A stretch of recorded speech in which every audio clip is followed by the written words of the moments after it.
Terima kasih Ibu Amel atas pantun-pantunnya yang mungkin angkat dan suasana. Mari kita mulai. Selamat pagi Ibu Bapak sekalian.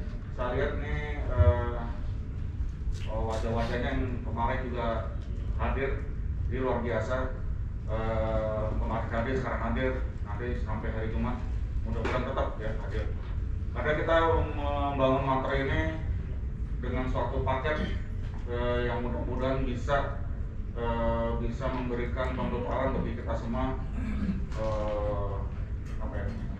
koridor dari A sampai Z, mudah-mudahan seperti itu, untuk membangun kolaborasi stakeholder teknologi drone Indonesia.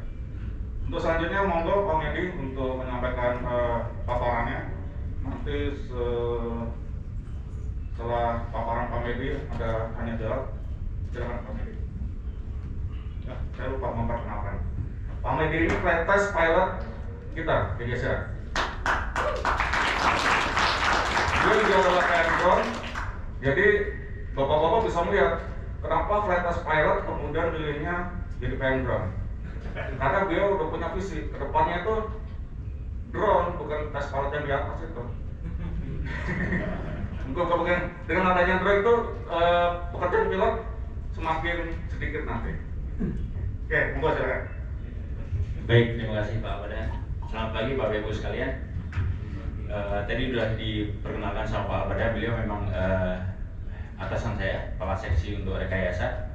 Jadi beliau tahu ketika saya selesai tes pilot, kemudian ditarik sama beliau karena butuh orang yang memang spesial untuk di flight testing. Kebetulan 3-4 tahun yang lalu saya mendalami untuk drone. Kebetulan di DKPPU belum ada yang cas untuk drone, saya mendalami kerjasama dengan internasional, banyak ekspor dari internasional membantu Indonesia.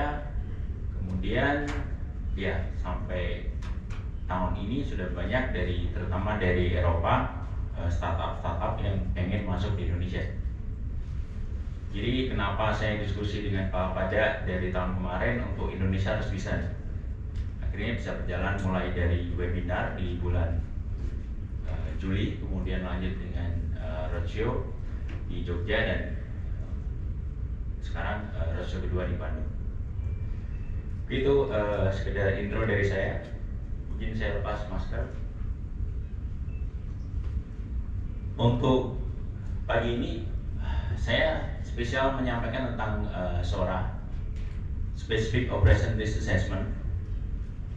Mungkin kalau di webinar atau di teman-teman APDI dari Pak Kolonel Agung juga atau Fasi, saya lebih baik menyampaikan untuk remote pilot. Tapi di sini konsennya untuk ke manufaktur drone. Jadi SORA ini adalah satu metode yang dikenalkan sama IARUS, bagaimana semua negara itu kesulitan untuk mengakses drone itu beroperasi dengan aman. Karena bagi lagi drone sangat kompleks, mulai dari sederhana sampai yang benar-benar multi system. Jadi SORA ini total approach untuk risk assessment. Oke, lanjut. Ini intro kemarin sudah sampaikan sama Pak Albada, bahwasanya regulasi kita berkembang masih seperti ini, dimana PM 37 2020 itu sudah disetujui bulan April kemarin, dan CS 107 itu masih 2015. Saya sudah ajukan untuk revisi ke-1, namun masih proses review oleh bagian hukum. Kemudian yang saya mau sampaikan di sini adalah konsep dari staff instruction levelnya, dia 1204 numbernya, tentang specific operation assessment. Ini adalah regulasi yang kita bangun dengan metode performance based, bukan lagi compliance. Jadi lebih banyak bagaimana cara untuk memenuhinya. Kemarin juga sudah sampaikan sama Pak Pada, klasifikasi ini berasal dari PM yang terbaru, PM 37 tahun 2020. Sederhananya dibagi dengan batas 25 kilo. Jadi 25 kilo ke bawah, purpose-nya hobi, rekreasional hanya comply dengan JSR 107 paragraf 2 dan operating rules secara general. Sedangkan selain hobi, apapun selain hobi dan rekreasional, termasuk komersil, termasuk riset, itu untuk di bawah 25 kilo comply full terhadap requirement CSR 107. Dan untuk remote pilotnya itu sudah ada requirementnya di subpart C, itu nanti terbit remote pilot certificate.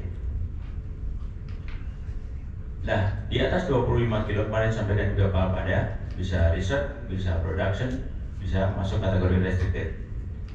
Recordnya masuk ke CSR 21 dan operasionalnya itu harus memenuhi ketentuan CSR 91. Nah, kemarin ada diskusi dari teman di sini nanya, untuk pilotnya gimana Pak? Jadi pilotnya kami mensyaratkan sesuai CSR 61. Paling rendah CSR 61 apa? Sport pilot license. Jadi kalau purpose-nya adalah riset yang di domestik, minimum requirement-nya sport pilot license.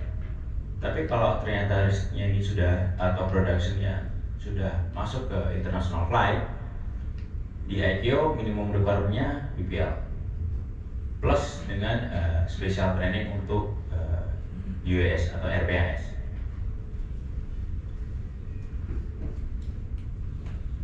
Nah, ini tadi general operating rules-nya untuk di bawah 107 CSR 107. Sepanjang memenuhi requirement ini tidak perlu izin. Contohnya tidak dioperasikan dari kendaraan bergerak. Oke, biasanya yang diminta adalah ketika terbang di bawah 400 feet AGL atau ke bawah dan di uncontrolled airspace. Kemarin dijelaskan sama Pak Yuli tidak perlu izin. Tapi jika aplikan meminta lebih dari ini, misalkan mau terbang di controlled airspace, otomatis harus ada persetujuan. Nah, persetujuan inilah yang mensyaratkan si aplikan membuat safety assessment. Dari saya menyampaikan di sini adalah assessment di SORA, sama dengan safety assessment. Jadi kalau terbang di control airspace, ketiganya 1000 feet AGL sudah pasti harus membuat safety assessment dan outputnya mendapatkan persetujuan operasi. Nah, sekarang sudah mulai masuk ke SORA. SORA tadi metode untuk memberikan aplikan lebih dari apa yang ditulis dari CSR 107 maupun di PM37. SORA ini kami develop modified dari sumbernya, kita atur untuk 25 kilo ke bawah. Jadi 25 kilo ke bawah, aplikan dia harus membuat assessment. Kemudian SORA ini bisa dipakai ketika traditional approach itu udah nggak relevan, asalkan memang aplikan mau operasinya dia dibatasin sesuai dengan hasil rekomendasi assessment. Dan SORA ini tadi saya bilang di awal total system risk based assessment. Jadi dari semua aspek pengoperasian itu diukur dari SORA ini. Jadi harus kita sepakati dulu SORA bicara. Mungkin banyak negara bilang SORA. Di Indonesia kita modified 25 kilo ke bawah. Kemudian applicability-nya untuk SORA ini, pertama risk-nya adalah antara pesawat berawak dengan drone. Jadi yang dikhawatirkan pesawat berawaknya atau pesawat sipil ketika dia ada collision sama drone. Kemudian ini applicable kalau memang bawa payload. Jadi kalau pilotnya dia ada additional hazard itu di luar dari applicability. Jadi pilotnya standar lah, nggak usah hazardous material. Kemudian aspek security, privacy, financial aspek itu di luar dari applicability SORA ini. Jadi murni ke safety.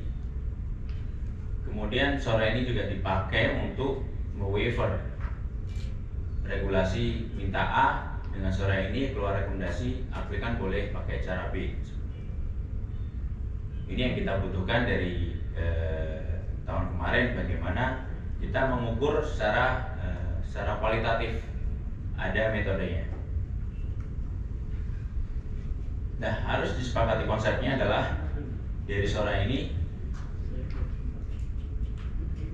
operational in control. Jadi ketika SORA specific operation in controlnya itu kita sepakati normal operation dan abnormal situation. Ketika aplikan atau operator, misalnya perusahaan atau operator, dia bisa menjalankan normal dan abnormal situation, dia masih kondisinya dalam operational in control. Tetapi ketika dia loss of control, itu kategorinya sudah emergency situation. Jadi aplikan mempertimbangkan semua aspek dari normal, abnormal, dan emergency. Kalau yang sudah mendalami di aviation sebelumnya, background aviation, ini terstate di flight manual. Prosedurnya normal operation, prosedur abnormal itu sudah ada, begitu juga dengan emergency. Dia terhadap situasi ini harus dikuasai oleh pilot. Makanya di sini operator dan dia membawa remote pilot, total risk based assessment harus dipahami konsep seperti ini. Nah, permasalahannya adalah ini dibagi dari ground risk ya dan air risk. Kalau saya pindah ke sini, untuk ground risk dia akan dibuatkan sama airnav nantinya operational volume.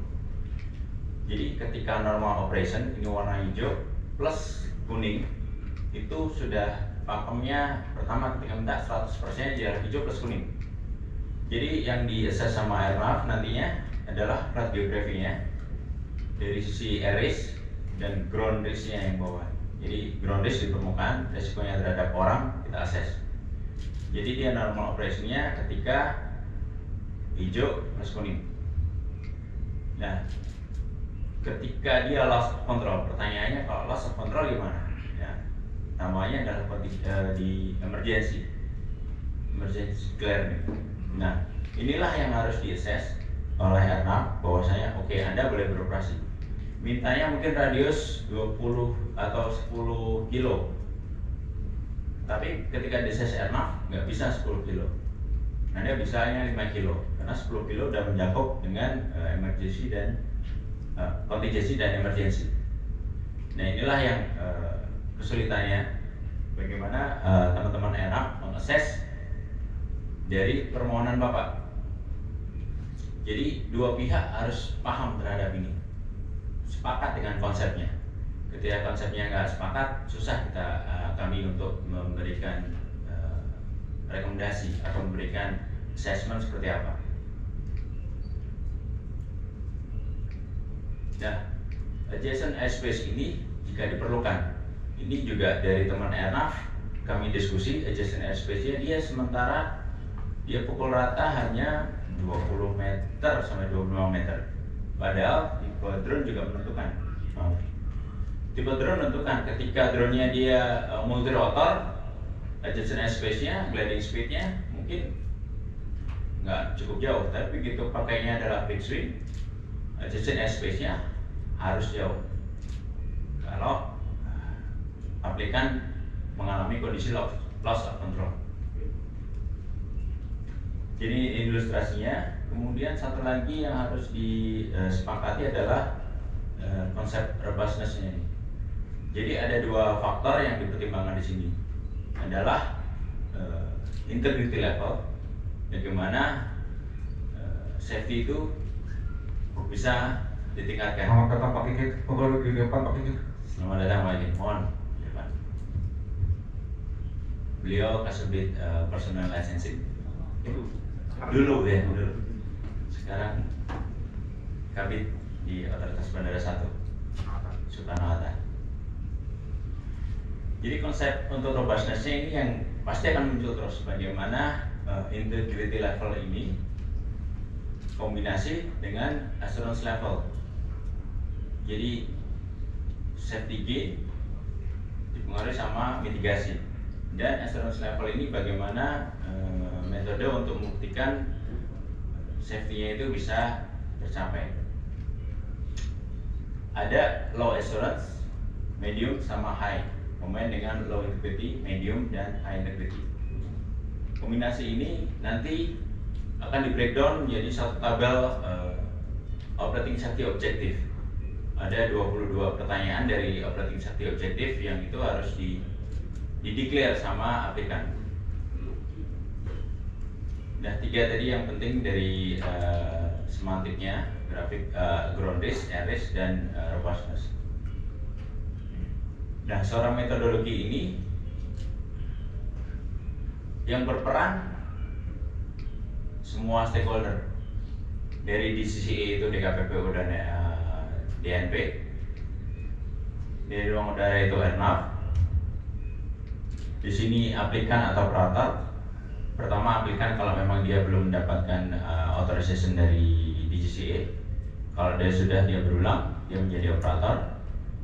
Kemudian remote pilot in command, UTM, sementara masih in progress, tapi UTM sangat mempengaruhi hasil dari SORA. Dan US manufacturer, baik dari US keseluruhan ataupun komponen. Nah, semua ini mempengaruhi hasil SORA. Baik, kenapa saya sampaikan juga di sini? Karena manufacturer sangat mempengaruhi. Manufacturer memberikan data yang bagus terhadap performa drone-nya, maka SORA ini akan memberikan hasil risk yang acceptable levelnya lebih rendah. Dia bisa beroperasi lebih luas, safety levelnya bisa diturunkan. Ini alur untuk SORA sederhananya. Bahwasanya aplikan datang, kita pasti akan tanya konsep operasinya seperti apa. Konsep operasinya seperti apa? Dia harus declare. Kemudian kami assess terhadap ground risk. Nanti ada tabelnya ground risk class. Kemudian kami assess untuk air risk. Nanti muncul tabelnya air risk class. Kalau memang risknya itu kami consider dia high, ada metode mitigasi yang bisa menurunkan baik ground risk maupun air risk. Jadi ketemu finalnya nanti, final air risk ketemu, residual ground risk ketemu.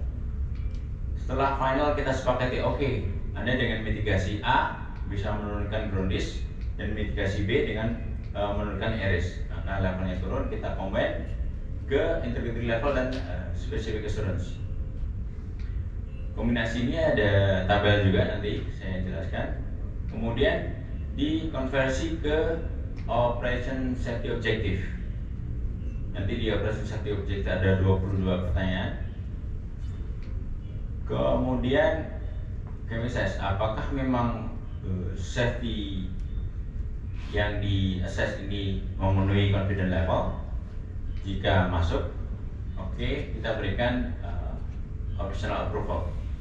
Tapi ternyata safety levelnya masih tinggi, kita akan dorong, arahkan ke proses TC. Proses TC ini kita ambil yang paling tinggi ya, TC dalam arti memang TC untuk RPAS. Tapi baik lagi bisa diperbaiki lagi ke konsep of operation-nya. Perbaiki konsep of operation, disesuaikan lagi untuk bisa mendapatkan persetujuan operasional. Pasti disesuaikan, ada area operasinya harus dibenahin, kemudian dari organisasinya mungkin harus ditambah, personelnya atau kualifikasinya harus ditambah. Seperti itu.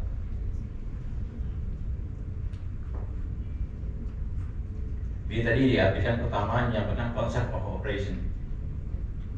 Konsep operation terbagi dari dua aspek, aspek operation dan aspek technical. Ini garis besarnya aspek operation bicara organization overview-nya seperti apa. Karena belum ada assessment untuk organisasi sebagai operator RPAS. Kalau yang di efisien sekarang ada airline AOC 121, ada AOC 135, AOC 91. Nah, untuk di RPAS atau drone ini belum ada standarnya. Jadi balik lagi ke aplikan, declare-nya seperti apa. Ada aplikan yang dia hanya dua orang, ya pilot sama partnernya, misalkan 2 orang saling mengisi. Itu nggak bisa disamakan organisasinya dengan yang memang memiliki PT dan ada safety departmentnya, ada operation department, itu sangat berbeda. Kemudian operasionalnya ada di mana dia akan beroperasi, yaitu juga mempengaruhi hasil dari SORA. Kemudian training, personel apakah sudah training apa saja, apakah punya background training di safety sebelumnya, ataukah memang dia punya background pilot sebelumnya atau background maintenance personel sebelumnya, itu mempengaruhi. Untuk technical, karena drone belum ada COA atau airworthiness standarnya belum ada tapi belum ada yang mampu drone itu mampu memenuhi airworthiness standar untuk main aircraft. Jadi begitu di SORA ini adalah Anda declare secara teknikal. Coba jelaskan deskripsi drone-nya, fixed wing atau multi rotor, berapa rotornya, performanya nanti seperti apa, itu jelaskan dari US description. Dan kontrol segmennya, bagaimana dengan controlling US-nya, Anda pakai yang portable, pakai yang fixed atau semi, teknologinya seperti apa, Anda declare. Kemudian apakah di kontrol segmennya Anda memiliki geofencing untuk flight manajemennya, itu juga aplikan declare. Kemudian apakah perlu ground support equipment, apakah take off ready-nya butuh misalkan catapult seperti itu, Anda declare. Kemudian situ link pakai apa segmennya, degradasinya gimana, skenarionya, kalau situ link loss-nya seperti apa, dan apakah Anda memiliki safety feature, misalkan safety feature yang kita nggak minta di sini, misalkan pasang parasut atau pasang switch yang memang sebagai flight termination system. Nah, itu nilai plus di sini. Jadi semua kita assess. Kalau saya gambarkan kayak dokter, Anda sakitnya apa, keluhannya apa, terus sudah berobat mana aja, konsumsinya apa. Jadi benar-benar kami diagnosa satu persatu dari aplikan. Tapi kita buatkan standar dengan SORA ini, jadi aplikan bisa declare. Setelah mendapatkan konsep of operation, kami takar dengan ground risk. Di sini ada kategori untuk VLOS dan DVLOS. Kemudian speed dan weight. Nah, ini dikombine. Misalkan pakai weightnya 20 kilo. Kemudian operationnya BVLOS, in sparsely populated environment. Berarti dia kena level ground risk 6. Kita kantongin ground risk 6. Nah, pengen saya turunkan nih jadi 5 atau 4. Nah, kami takar ada mitigasi dengan apa untuk bisa menurunkan dari level 6 menjadi level 5 misalnya. Oke, pertama mitigasinya kami dengan mengurangi impact. Oke, kami pasang parasut. Oke, Anda bisa kredit dengan 1, levelnya medium. Terus Anda punya emergency response plan dalam manual. Oke, berarti kalau punya kita anggap aja 0, karena begitu punya berarti nggak perlu dikurangin. Tapi kalau emergency response plan-nya ini memang di-assess sama competent authority, sama DKPP kita assess bahwasanya ERP-nya itu sudah inline dengan aviation authority, dengan bandara terdekat atau kepolisian terdekat, itu kita bisa kredit lagi. Jadi case kalau cuman bisa reduce impact -1, kalau ERP-nya dia bisa di-assess sama competent authority, dia bisa -1 lagi. Jadi dari 6 bisa 5, bisa 4. Setelah dapat residual GRC, kita assess untuk aspek air risk class. Di sini flow pertanyaannya adalah pertama, apakah Anda beroperasi di atypical airspace? Airspace yang memang nggak umum, jarang orang pakai. Oh bukan, apakah Anda terbang di flight level 600 atau 60.000 feet? Oh bukan. Anda terbang di area airport? Bukan. Anda terbang di antara 500 feet sampai flight level 600? Ya. Jika iya, berarti lari ke kanan. Apakah Anda di terminal maneuvering area? Enggak. Apakah Anda di control airspace? Enggak, lari lagi ke kanan. Oke, Anda operation di uncontrolled airspace over urban area atau populated area? Iya, saya di sini. Berarti ketemu ARC-nya C. Kita kantongin ARC-C. Jadi syaratnya adalah nanti tactical mitigation-nya medium, performance requirement-nya medium. Nah, ini adalah metode untuk mitigasi nantinya. Bisa jadi turun dari ARC-C menjadi ARC-B, dari orange menjadi kuning. Itu bisa ada metodenya. Oke, setelah groundis dapat tadi 6 bisa menjadi 5, kemudian ARC-nya ARC-C. Dua-duanya tadi dikombin di specific assurance and integrity level. Jadi tadi ground risk finalnya misalkan 5 tadi, dari 6 menjadi 5, kemudian ARC-nya C. Berarti C-nya kategorinya 4. Kategori 4 ini kita breakdown. Oke ya, 4 ya. Ini ada 6 kolom, 1 sampai 6 sel. Berarti 4. Kita sepakatin di kolom 4 ini semua requirement dari OSO itu sesuai dengan tabel ini. Contohnya OSO 01. Ini pertanyaannya adalah ensure the operator is competent and or proven. Requirement-nya 4 adalah high. Nah, ini pertanyaan OSO 1. Requirement-nya high. Di sini untuk integrity level-nya Z3 dia sama dengan medium. Jadi operator itu harus memenuhi kriteria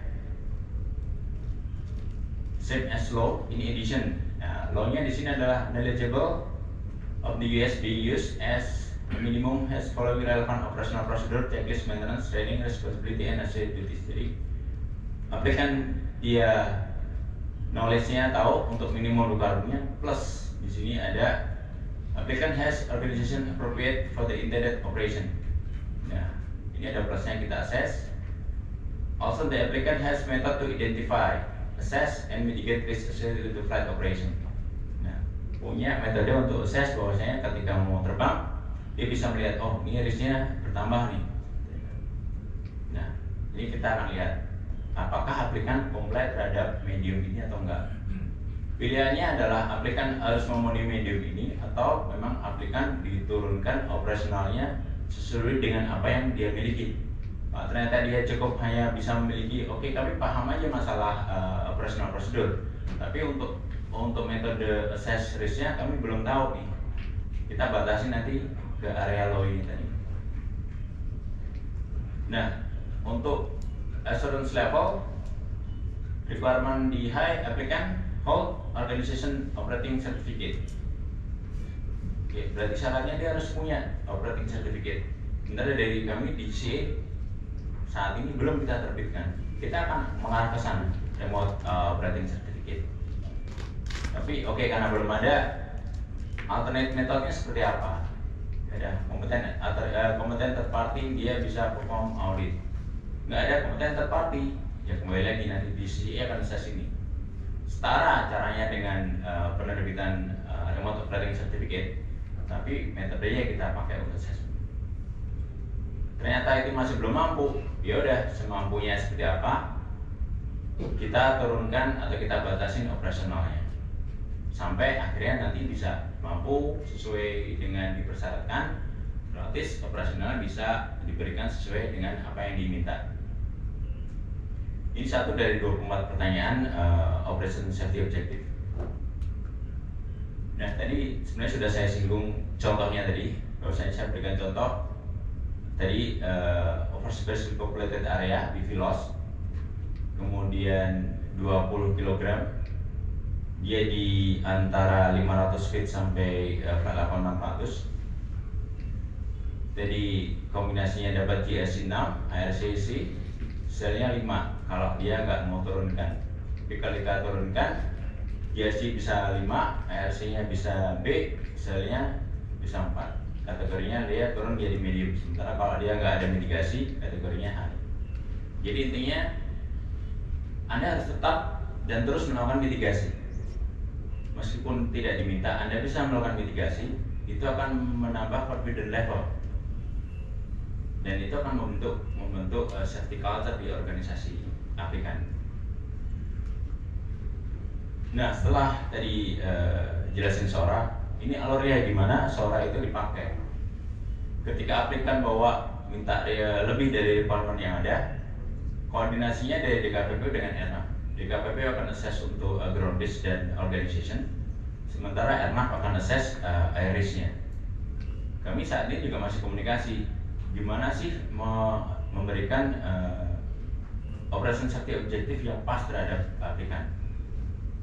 Ketika kami dapat, ya ada aplikan kita berikan, oke, Anda seperti ini profile safety SORA-nya, silakan bisa disampaikan ke DNP untuk diberikan persetujuan, misalkan untuk BV loss, bisa persetujuan BV loss untuk area ABCD aja. Akhirnya dari DNP akan menerbitkan persetujuan operasional, diinfo ke ERNAF setempat untuk bisa dengan notam atau bisa dengan tanpa notam. Karena notam ini adalah satu jurus pamungkas bagaimana drone itu bisa beroperasi. Kalau notam terbit, semua pesawat berawak akan mengerti bahwa saya akan ada drone di situ. Dia akan lebih aware terhadap safety karena dia on board. Dia memikirkan, wah, saya harus menghindar dari sini kalau bisa.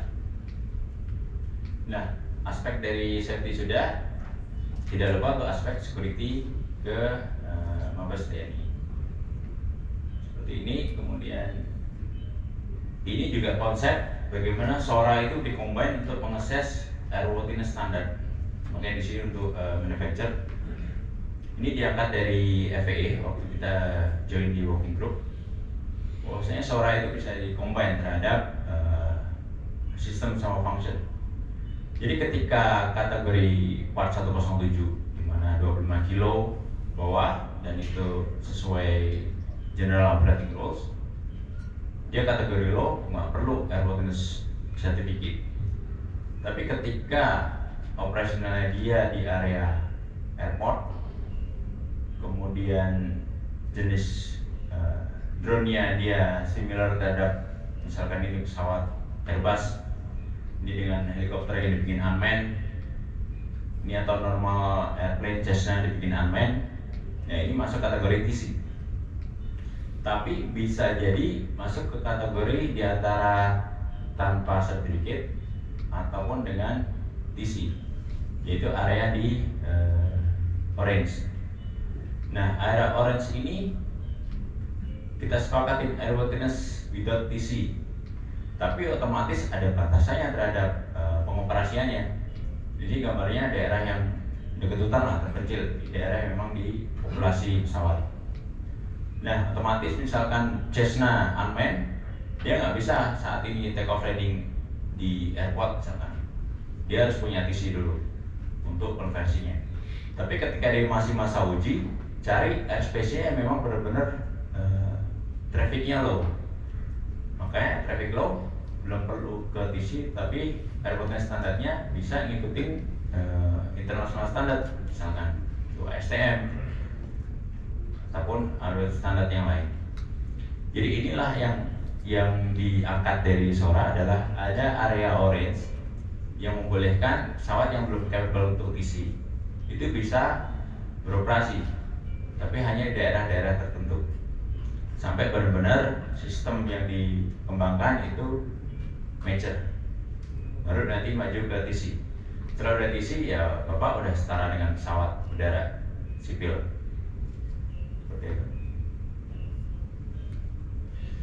Nah, ini yang diangkat dari ICAO, bahwasanya ICAO mensyaratkan ya tadi yang kategori merah tadi ya, sampaikan di sini. Ini yang merah ini disyaratkan sama ICAO. Tapi yang orange sama hijau dikembalikan ke negara masing-masing. Karena jelas purpose-nya domestik. Ketika Bapak masih di area sini, kemudian mau terbang ke negara tetangga, ini nggak bisa Pak, harus kategori merah ini levelnya. Oke, untuk AGIO mensyaratkan international UAS atau RPAS, kemudian transportasi komersil untuk penumpang, dia harus mengikuti standar AGIO. Kemudian pengoperasian armen atau cargo drone yang membawa barang berbahaya, di sini ditekankan barang berbahaya, dia harus comply terhadap AGIO. Dan bisa jadi pengoperasian lainnya dipersyaratkan oleh DCCA itu harus dilakukan assessment. Makanya kategorinya adalah high risk. Nah, ini untuk kategori yang RPS di atas 25 kilo yang high risk. Kalau Bapak udah masuk ke area high risk, kemarin sudah dijelaskan sama Pak Alpada type certificate proses, kemudian nanti airworthiness approval-nya disampaikan nanti siang sama Pak Rian. Adanya special condition dari sisi airworthiness.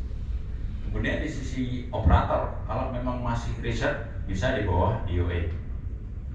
Tapi jika riset sudah selesai pengoperasiannya, dia harus ke OC 91 ataupun AOC 135. Pilihannya dua, OC 91 atau 135. Ini untuk misalnya udah masuk ke komersil. Nah, untuk registrasinya sendiri ada 3 pilihan. Mau PK register, atau kalau memang masih domestik, kita berikan registrasi unmanned untuk domestik. Ini recovery tadi. Ya, satu slide lagi. Kemudian kalau registrasi asing yang mau masuk Indonesia harus di cover sama bilateral agreement. Nah, untuk personelnya, remote pilot maupun maintenance personel, itu dari EGO mensyaratkan tadi requirement-nya di internasional PPL minimumnya. Tapi kita sedang review apakah ada equivalent method untuk bisa mendapatkan level kompetensi yang sama. Dan kalau memang terbangnya domestik, kami bisa persyaratkan karena di CS 61 kami paling rendah adalah remote pilot license, sport pilot license. Saya pikir itu aja Pak, udah, terima kasih. Selamat pagi. Terima kasih Pak Ferdinand, Kabur Sangat presentasi yang menarik dan sangat komprehensif terkait dengan spesifik